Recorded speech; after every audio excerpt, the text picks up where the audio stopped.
রাজ্যের 20তম রাজ্যপাল হিসেবে শপথ গ্রহণ করতে চলেছেন ইন্দ্রসেনা রেড্ডি নল্লু। বুধবার তিনি রাজ্যে এলে তাকে রাষ্ট্রীয় অভ্যর্থনা দিয়ে সম্মান জানায় ত্রিপুরা স্টেট রাইফেলস। বৃহস্পতিবার রাজভবনে তাকে শপথ বাক্য পাঠ করাবেন ত্রিপুরা উচ্চ আদালতের প্রধান বিচারপতি।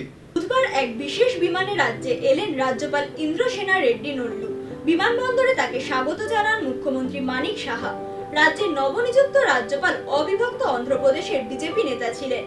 ইন্দ্রসেনা রেড্ডি নল্লু 1983 সালে বিজেপি বিধায়ক হন।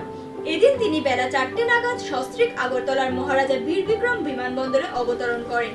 সঙ্গে এসেছেন প্রায় 1.5 শতাধিক অতিথি। বুধবার তাকে ত্রিপুরা স্টেট রাইফেলসের 101 জওয়ান রাষ্ট্রীয় অভ্যর্থনা দিয়ে সম্মান জানায়।